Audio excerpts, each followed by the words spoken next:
The chalk felt heavy in my hand as I stood at the blackboard, surrounded by the brightest mathematical minds at Princeton. They were all watching me, some with amusement, most with barely concealed disdain.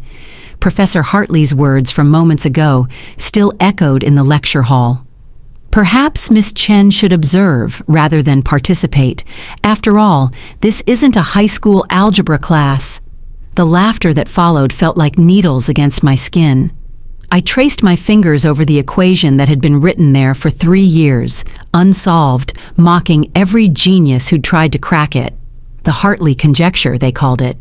Named after the very man who now stood behind me, arms crossed, waiting for me to fail. What none of them knew was that I'd already solved it.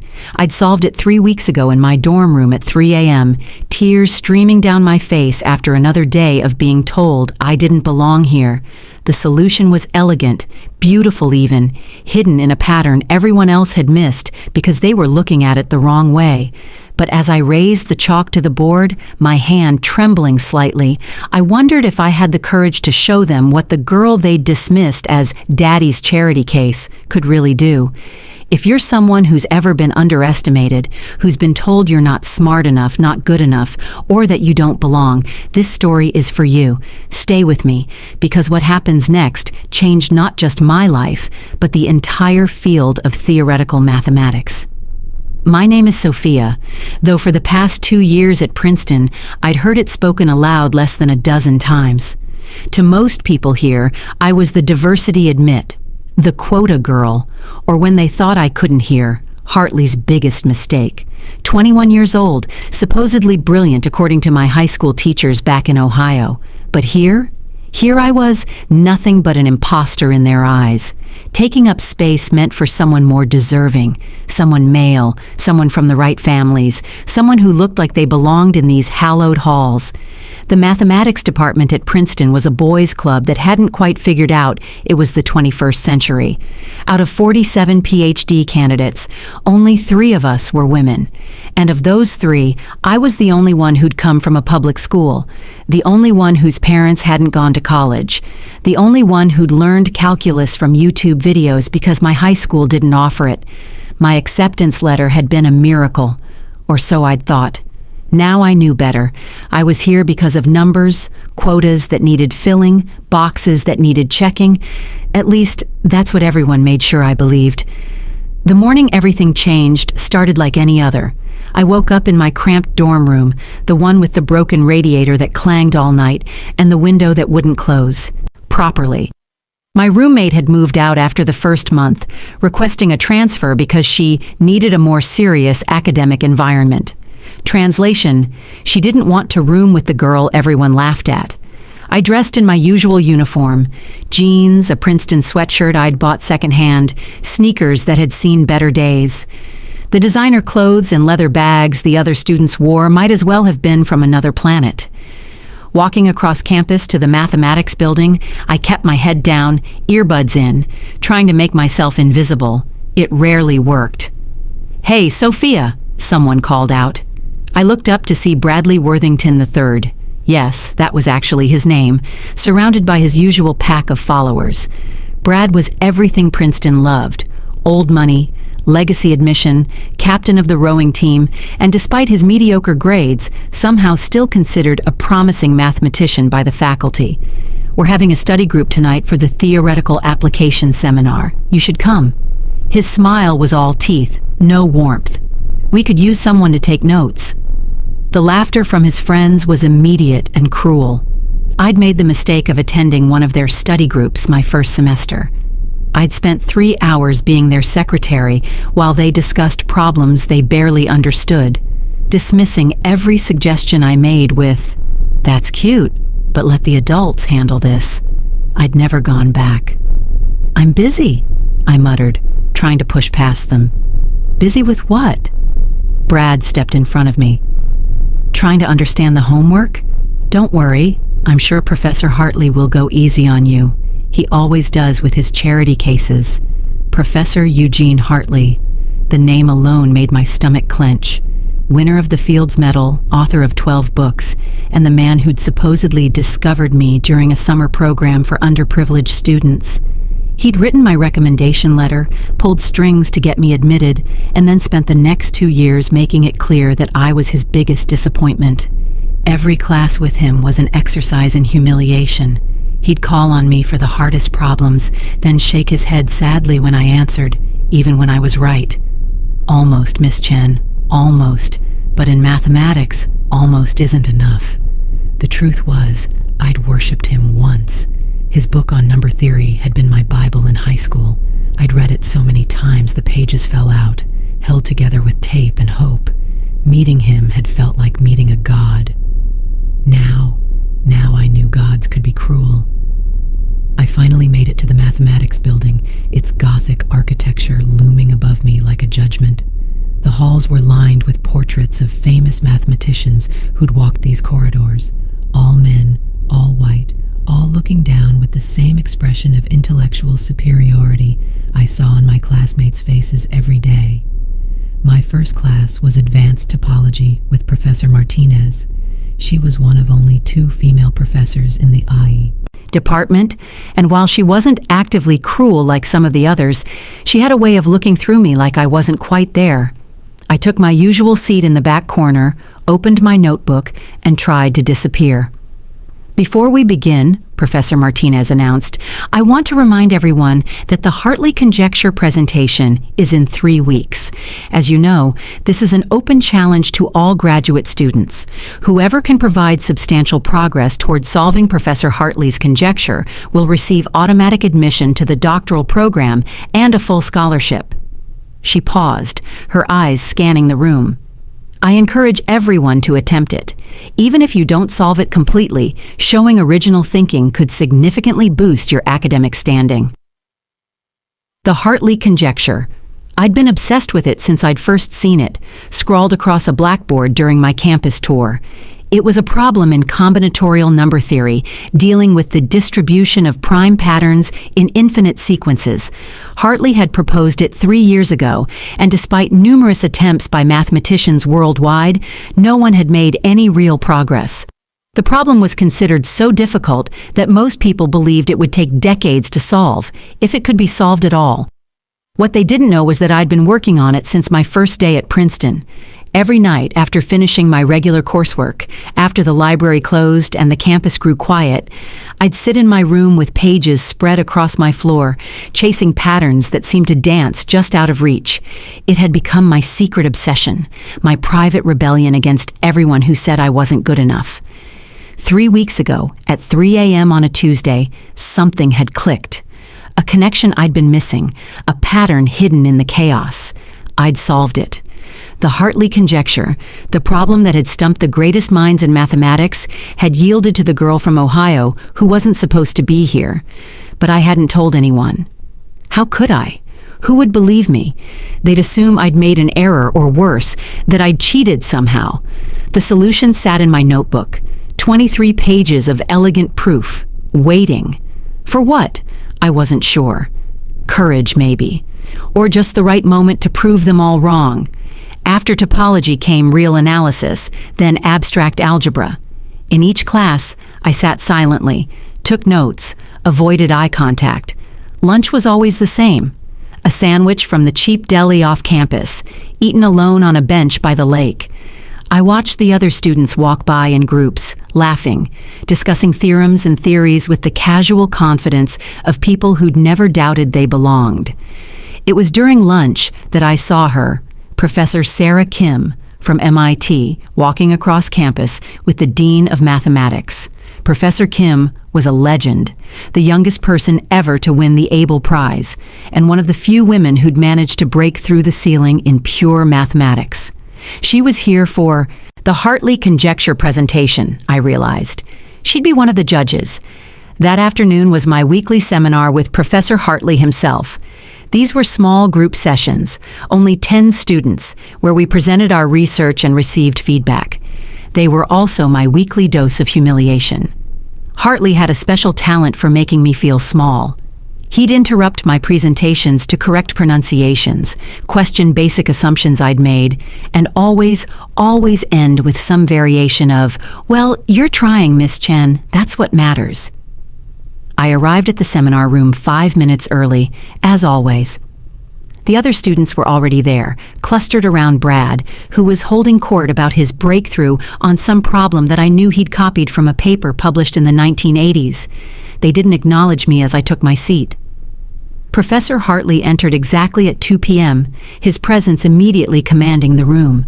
He was in his 60s, tall and imposing, with silver hair and cold blue eyes that seemed to see through you. He'd once been handsome, I supposed, in that way that powerful men often are, but years of arrogance had turned his features sharp and cruel. "Today," he announced, "we'll be discussing approaches to my conjecture. As you all know, the presentation is in 3 weeks, and I'm curious to see if any of you have made progress."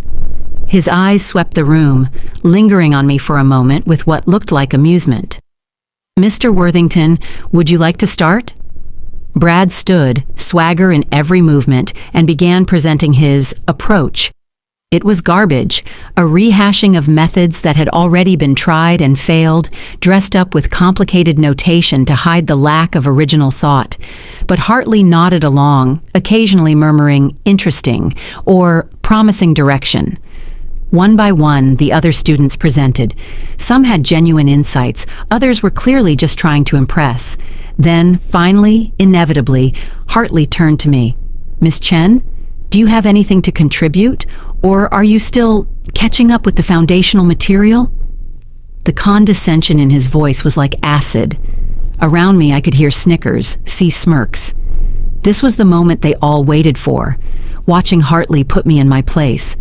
I stood slowly, my notebook clutched in my hands. Inside were the 23 pages that would change everything. All I had to do was show them. But as I walked to the board, my legs felt like water. These people had spent 2 years telling me I was nothing, and part of me had started to believe them. "I've been thinking about the pattern distribution," I began, my voice barely above a whisper. "Speak up, Miss Chen.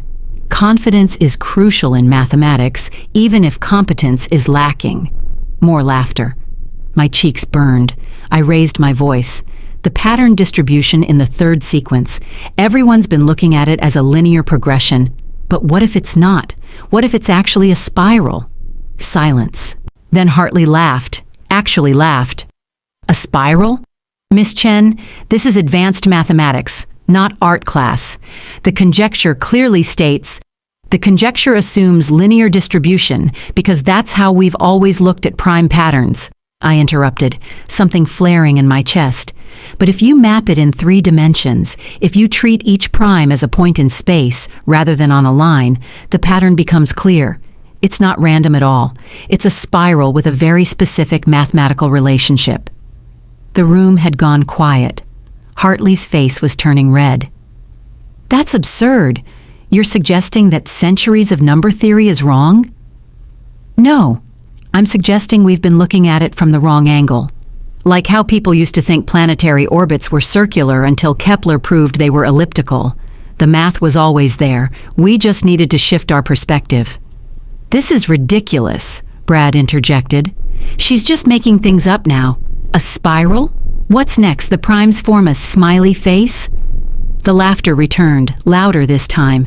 But I noticed something. A few students weren't laughing. They were thinking, processing what I'd said. One of them, James, a quiet guy who actually knew his stuff, was scribbling in his notebook, working through the implications. "Enough," Hartley said, his voice sharp.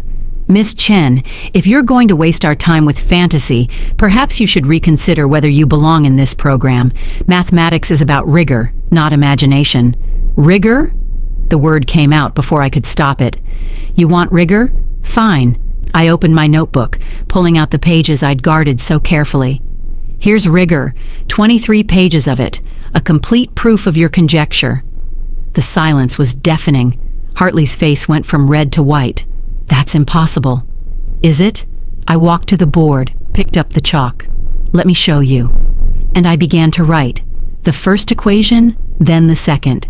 Building the foundation, showing the transformation from linear to 3-dimensional space.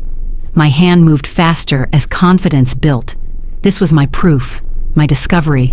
I'd lived with it for 3 weeks, refined every step, checked and rechecked every calculation. "Stop," Hartley commanded after I'd filled one board. You must have made an error."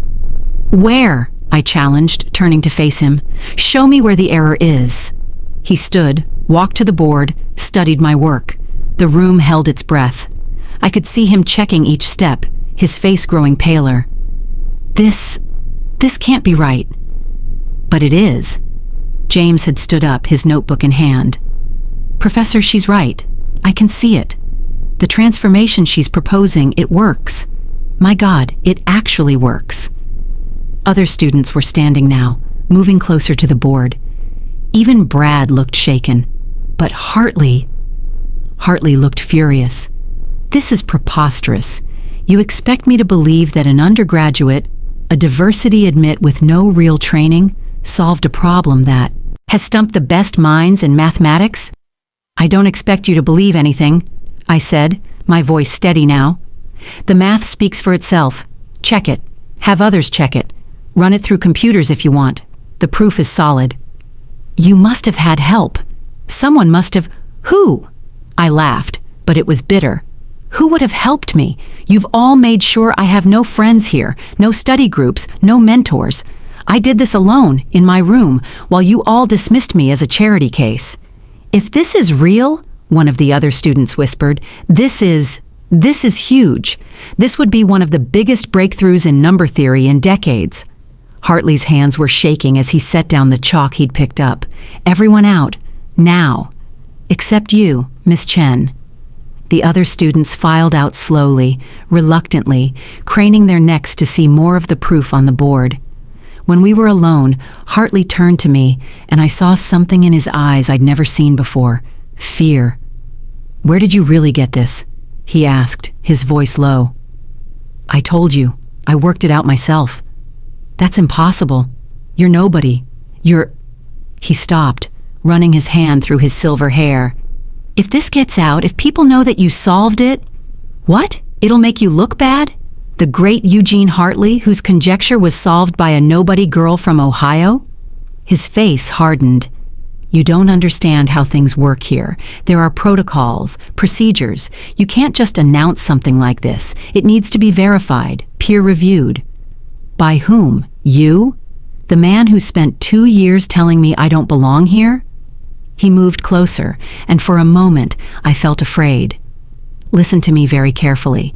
You're going to give me that notebook, all your work. I'll review it, and if it's correct, we'll publish it together. Co-authors. That's more than generous." "Co-authors? For my work?" "Your work." He laughed, but it was ugly. "You're here because of me. I wrote your recommendation. I got you admitted. Everything you have is because of me. The least you can do is share credit for something you never could have done without the education I provided." "The education you provided? You mean the 2 years of humiliation? The constant reminders that I'm not good enough? The study groups I was excluded from? That education? You ungrateful little—" He caught himself, took a breath. "Think carefully, Miss Chen. If you try to present this as solely your work, who do you think they'll believe? The respected professor with decades of contributions, or the diversity admit who can barely afford textbooks? I'll say you stole it, that you had help, that the proof is flawed, and they'll believe me because that's how the world works." I stood there, my notebook clutched against my chest, feeling the weight of his words. He was right, wasn't he? Who would believe me? But then I thought about the proof itself, elegant and undeniable. Math didn't care about politics or prejudice. It was pure truth. "I have copies," I said quietly. "Multiple copies. Digital backups.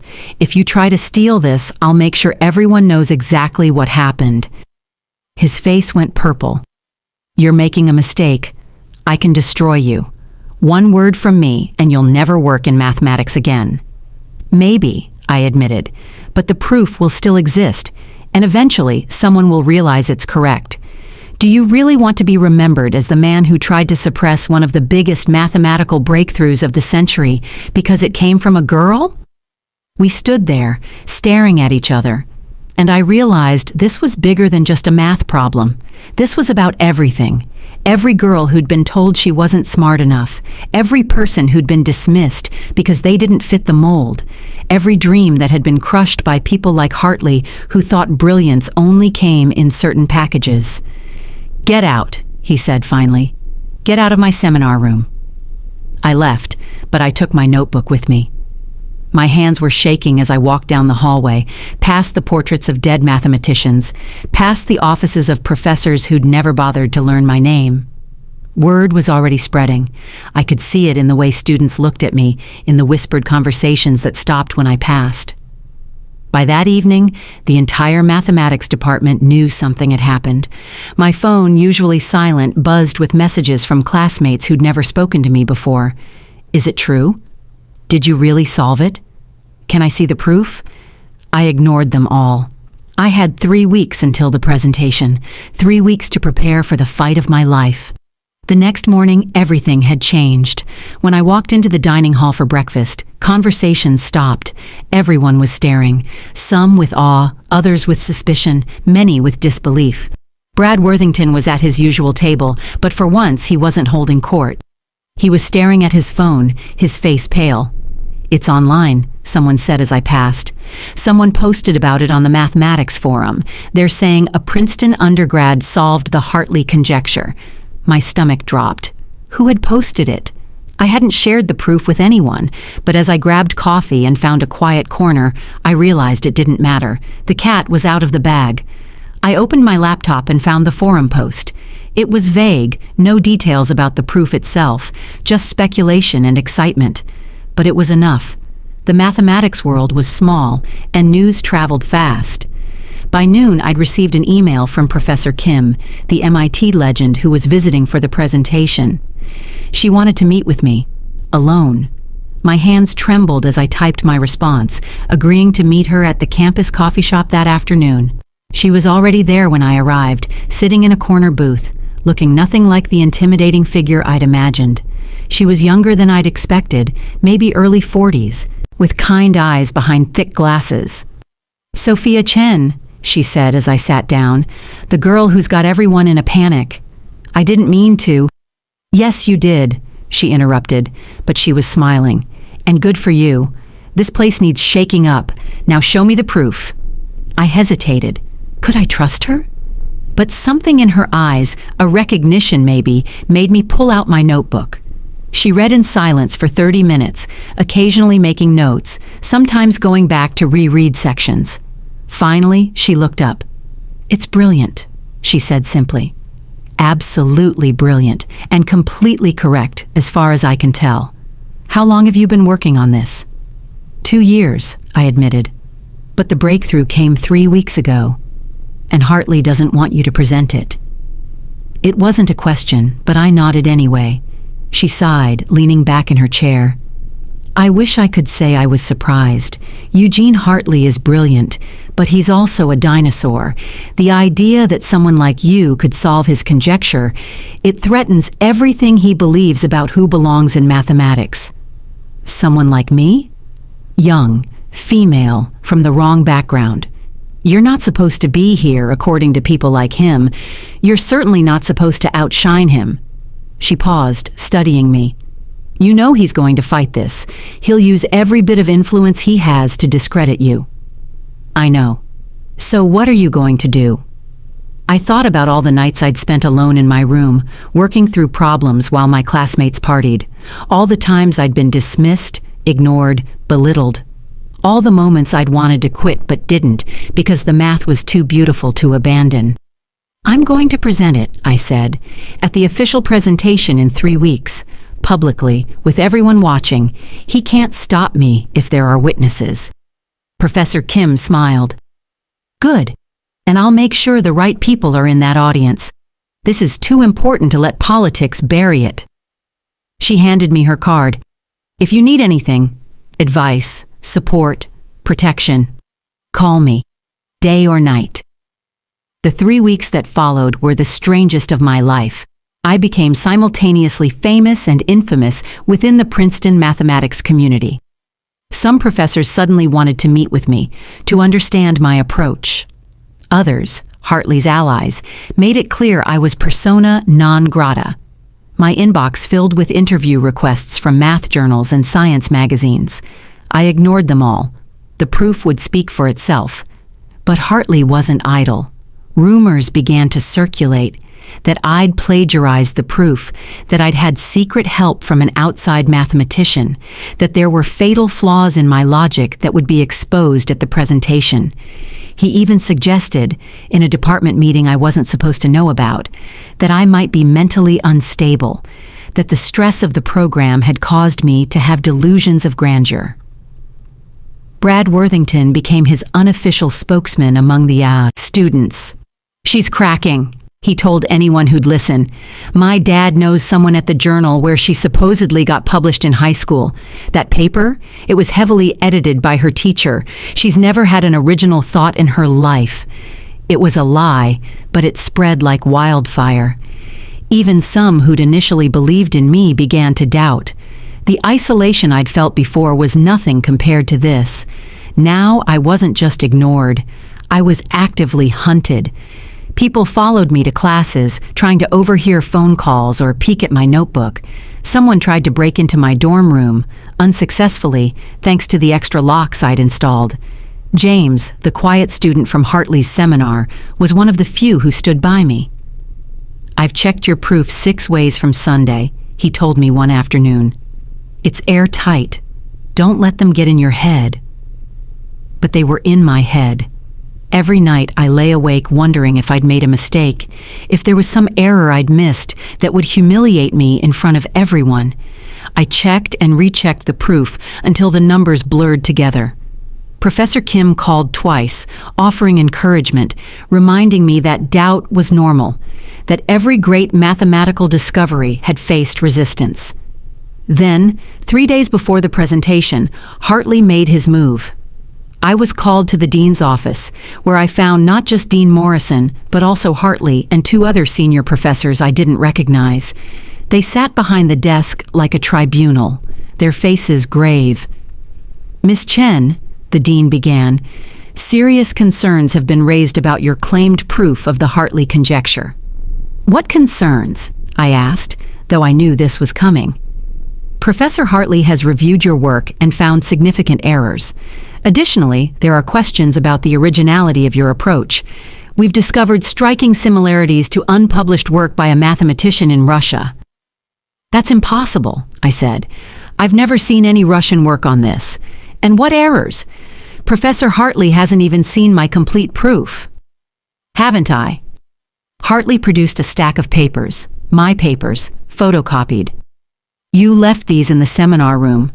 Careless but fortunate for the integrity of mathematics." I stared at the papers, my mind racing. I hadn't left anything in the seminar room, which meant, "You went through my things. You broke into my room." "That's a serious accusation," one of the other professors said coldly. "Do you have proof?" Of course I didn't, but I knew it was true. The photocopies were from my notebook, pages I'd never shown anyone. "Those are stolen," I said, "and if there are errors, show them to me. Point to a single flaw in the logic." "The errors are subtle," Hartley said smoothly. "They require deep understanding to perceive, but they're there. Your proof fails on page 17, in the transformation matrix. A undergraduate mistake, really." I almost laughed. "Page 17 is where I define the spiral pattern. There's no transformation matrix on that page. You haven't even read it properly, have you?" His face flushed. "The point is, we cannot allow you to present flawed work as a breakthrough. It would embarrass the university." "Then let me present it and let the audience judge. If it's flawed, surely the assembled mathematicians will spot the errors immediately." "The decision has been made," the dean said firmly. "You're withdrawn from the presentation. Furthermore, pending a full investigation into potential academic dishonesty, you're suspended from the graduate program." The world tilted. "You can't do this. The proof is correct. I know it's correct." "The matter is closed," the dean said. "You have 24 hours to vacate your dormitory room. Security will escort you to collect your belongings." I stood on shaking legs. This couldn't be happening.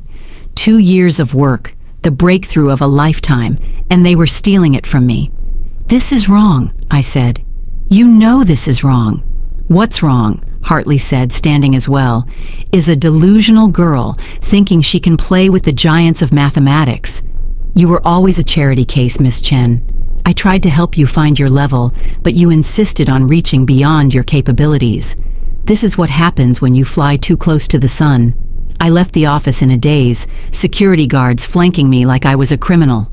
Students watched from doorways and windows as I was marched to my dorm. The humiliation was complete, or so I thought. But as I packed my few belongings, my phone rang. Professor Kim. "I heard what happened," she said without preamble. "It's disgraceful, but listen to me. The presentation is public. They can't stop you from attending as an audience member." "What good would that do? They won't let me present." "Won't they? If someone in the audience asks about the conjecture, asks if anyone has made progress, what's to stop you from standing up? They can't throw you out for participating in a public mathematical discussion." My heart began to race. Would that work? "It's worth trying. I'll make sure you're asked the right question at the right time. Be there, Sophia. Your proof deserves to be heard." The next 2 days were the longest of my life. I stayed in a cheap motel off campus, reviewing my proof over and over, practicing my presentation. I knew I'd have one shot, maybe 5 minutes before they found a way to silence me. I had to make every second count. The day of the presentation arrived gray and drizzly, fitting for what felt like a funeral, either theirs or mine. The auditorium was packed. Word had spread about the drama surrounding the conjecture, and everyone wanted to witness what happened. I saw faces I recognized from Princeton, from other universities, even some famous mathematicians I'd only seen in photographs. I slipped in just as the presentation was starting, finding a seat in the back corner. My heart was pounding so hard I was sure everyone could hear it. Hartley was on stage, welcoming everyone, talking about the importance of his conjecture and the difficulty of solving it. He actually had the nerve to say, "Several students have made valiant attempts, but as expected, the problem remains unsolved." The first presenter was Brad Worthington. His presentation was even worse than his seminar attempt, a jumbled mess of borrowed ideas and faulty logic. The audience was polite, but clearly unimpressed. 2 more students presented, both with partial progress, but nothing close to a solution. Then Professor Kim stood up in the audience. "Professor Hartley, I've heard rumors that someone has actually solved your conjecture. A young woman from your program. Why isn't she presenting?" The auditorium went silent. Hartley's face was calm, but I could see his knuckles white as he gripped the podium. "I'm afraid those rumors are unfounded. The student in question submitted flawed work and has been suspended for academic dishonesty." "Really?" Professor Kim's voice was skeptical. "That's quite an accusation. Is the student here to defend herself?" This was it. I stood up, my legs surprisingly steady. "I'm here." Every head in the auditorium turned. The silence was absolute. Hartley's face went from white to red. "Miss Chen, you're not authorized to be here." "It's a public presentation," I said, walking toward the stage, "and my proof isn't flawed. If it is, prove it. Show everyone the error." "Security," Hartley called, but Professor Kim spoke louder. "I'd like to see the proof. If it's flawed, surely we can identify the error quickly. If not..." She let the implication hang. Other voices joined hers. "Let her present. Show us the proof." "What are you afraid of?" I reached the stage. Hartley stood between me and the blackboard. For a moment, we just stared at each other. Then, slowly, he stepped aside. "Fine," he said. "Embarrass yourself." I picked up the chalk, took a breath, and began. The Hartley conjecture assumes linear distribution of prime patterns, but primes don't exist in one dimension. They exist in the fabric of mathematics itself, which is multidimensional. If we map them accordingly, I wrote and talked, building the proof from the ground up. The auditorium was silent except for the scratch of chalk. I could feel the energy shifting as mathematicians began to follow my logic, to see the pattern emerging. Someone gasped when I revealed the spiral structure. Someone else whispered, "My God, she's right." 15 minutes in, I reached the crucial transformation, the insight that had eluded everyone. The key is to stop thinking of primes as points on a line and start thinking of them as coordinates in space. When you do that, the pattern isn't random at all. It's a spiral with a very specific mathematical relationship, a relationship that can be expressed as, I wrote the final equation, the one that proved the conjecture definitively. Then I set down the chalk and turned to face the audience. The silence stretched for what felt like eternity. Then someone started clapping, then another. Then the entire auditorium erupted. People were standing, shouting questions, pushing forward to see the boards more clearly. But I was looking at Hartley. He stood frozen, his face a mask of disbelief and rage. Our eyes met, and in that moment, I saw him understand that his world, the world where people like me didn't belong, was ending. "This is extraordinary," someone shouted. "This changes everything we thought we knew about prime distribution." Professor Kim had made her way to the stage. "I call for immediate verification of this proof by an independent panel.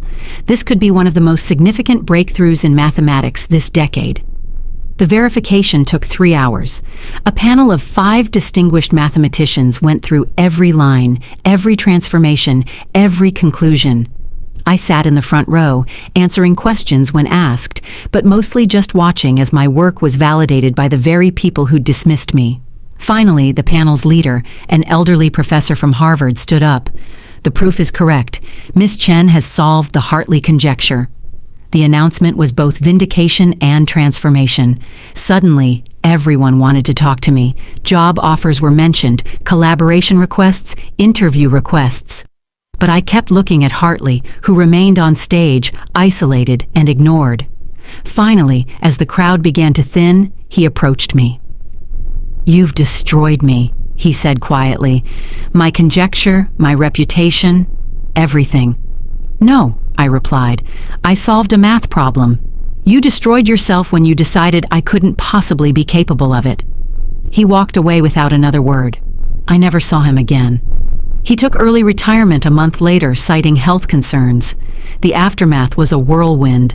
Princeton not only reinstated me, but offered a full scholarship for my PhD. MIT, Harvard, and Stanford all extended offers. The proof was published in the Annals of Mathematics with sole authorship, my name alone on the paper that would change number theory forever. I received the Morgan Prize, the Salem Prize, and eventually, at 25, the Fields Medal. But the moment that mattered most came a week after the presentation. I was packing up my things in the motel, preparing to move back to campus, when my phone rang. It was my mother, calling from Ohio. "Sophia," she said, and she was crying. "I saw it on the news.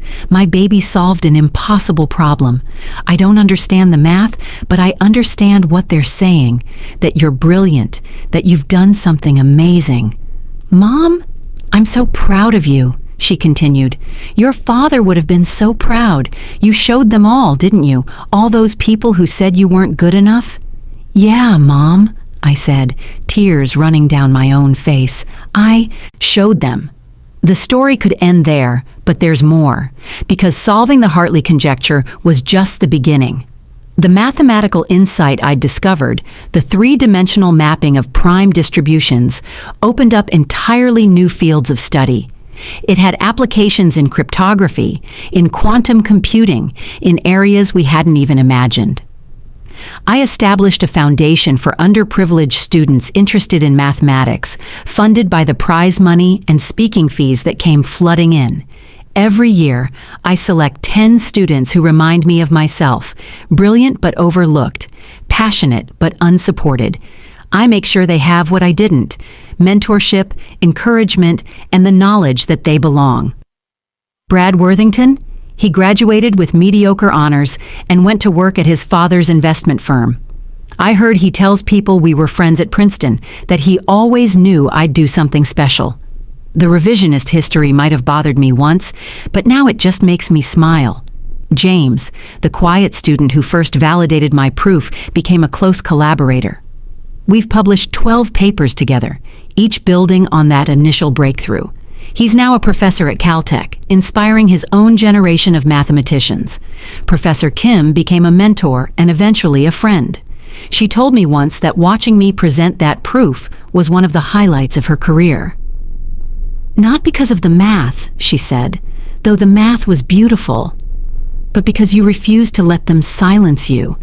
That took more courage than solving any equation. And Hartley? His conjecture bears his name, but everyone knows it as the Chen solution now. His legacy isn't the problem he posed, but the prejudice he embodied, the narrow-mindedness that almost prevented a breakthrough from seeing the light. He's become a cautionary tale, whispered about in academic circles, the brilliant man who let his bias blind him to brilliance in others. I think about him sometimes, especially when I'm reviewing applications for my foundation. How many brilliant minds has academia lost because of people like him? How many breakthroughs have we missed because someone didn't look the part, didn't come from the right background, didn't fit the mold? That's why I tell this story, why I stand in front of audiences of young mathematicians and share not just the triumph, but the struggle. Because for every person who makes it through, who refuses to be silenced, there are dozens who don't, who believe the lies they're told about not being good enough, who internalize the dismissal and discrimination until it becomes self-doubt. I tell them what I wish someone had told me during those dark nights in my dorm room, when I wondered if they were right about me. Your worth isn't determined by their recognition. Your brilliance doesn't need their validation. The math doesn't care where you come from, or what you look like, or what they think you're capable of. The math only cares if you're right. And if you're right, if you know you're right, then stand up and show them, even if your voice shakes, even if they try to silence you, even if the entire weight of tradition and prejudice stands against you. Stand up and write your proof on the board, because the truth, mathematical or otherwise, has a way of making itself known. The spiral pattern I discovered has been found in other mathematical structures since then, in the distribution of zeros in certain L functions, in the arrangement of solutions to Diophantine equations, even in some models of quantum field theory. Each discovery validates not just my solution, but the principle behind it. That sometimes, to see the truth, we need to change our perspective entirely. I'm 32 now, a full professor at MIT, the youngest in the department's history. My office is down the hall from where Professor Kim used to work before she became department head. Sometimes young students come to me with that same look I once had. Brilliant but uncertain, passionate but beaten down by a system that tells them they don't belong. I tell them about the girl from Ohio who wasn't supposed to be at Princeton, who spent 2 years being told she was a charity case, a diversity admit, a mistake, who solved an impossible problem not despite that treatment, but because of it, because every dismissal, every sneer, every "you're just a girl" became fuel for the fire that drove her to see what others couldn't. I tell them that mathematics, at its purest, is the great equalizer. It doesn't care about your gender, your race, your economic background. A proof is either correct or it isn't. An insight either illuminates or it doesn't. And sometimes, just sometimes, the person everyone dismisses is the only one who can see the pattern hidden in the chaos. But I also tell them the harder truth that while math itself is pure, the world of mathematics is not. It's filled with people, and people bring their biases, their prejudices, their small-mindedness. You can have the most beautiful proof in the world, and someone will still try to take it from you, silence you, erase you from the narrative. That's when you have to be more than a mathematician. You have to be a warrior. The Hartley conjecture presentation has become legendary in mathematical circles, not just for the solution, but for the drama surrounding it. Someone wrote a play about it, if you can believe that. They wanted to make a movie, but I refused. Some stories are better left in their truth than transformed into entertainment. But every year, on the anniversary of that presentation, I receive emails from young mathematicians around the world. They tell me their own stories of discrimination and dismissal, but also of persistence and triumph. A girl from India who solved a problem her male professor said was beyond her. A black student from Detroit who revolutionized graph theory despite being told he didn't have the right kind of mind for abstract mathematics. A trans woman from Brazil whose work in topology is reshaping the field, even as she fights for basic recognition of her identity. We're changing mathematics, one proof at a time. Not just the theorems and conjectures, but the culture itself. The old guard, the Hartleys of the world, they're fading. In their place, a new generation is rising, diverse, brilliant, and unafraid to see patterns where others see only chaos. Sometimes I walk through Princeton's campus when I'm visiting for conferences. The mathematics building looks the same, Gothic and imposing. But the portraits on the walls are changing. There are women now, people of color, faces that would have been unimaginable when I was a student. My portrait is there too, hung ironically not far from where Hartley's used to be before it was quietly removed. The inscription under my portrait reads, Sophia Chen, class of 2025, solver of the Hartley conjecture, Fields medalist. Mathematics doesn't care where you come from, only where you're going. It's a quote from the speech I gave when accepting the Fields Medal. But what I really want it to say, what I hope every young mathematician who sees it understands, is simpler. You belong here. Your ideas matter. Don't let anyone tell you otherwise. The spiral pattern has become something of a symbol in mathematics now. Some wear it as a pin or a patch, a quiet sign of solidarity, a reminder that the most profound truths often come from unexpected directions. I have one tattooed on my wrist, small and discreet, but there for anyone who knows to look. It reminds me of that night in my dorm room, tears on my face, pages spread across the floor, when suddenly the chaos resolved into pattern.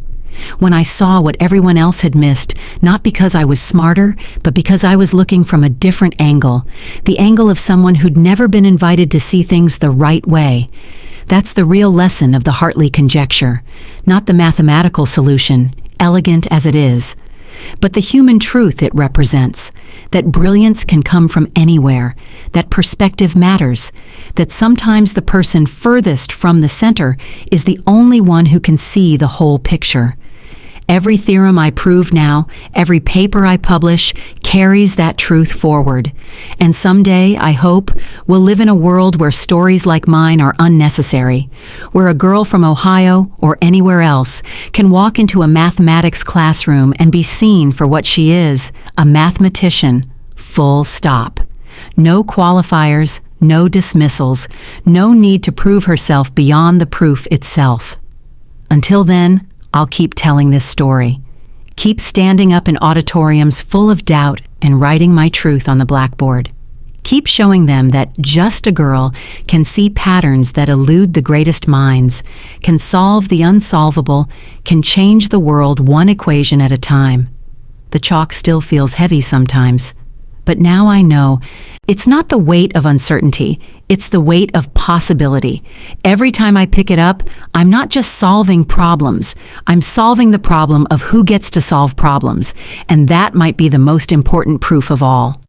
End. Thank you for listening to my story. If this story moved you, and if you believe that everyone deserves to have their true worth seen, please liken this video or shared it with someone who needs to hear this message. Comment below and tell me, what was the moment in the story that resonated with you the most? And if you want more powerful stories about finding your strength and overcoming the odds, make sure to keep subscribing to the channel and turn on notifications. You won't want to miss what's next.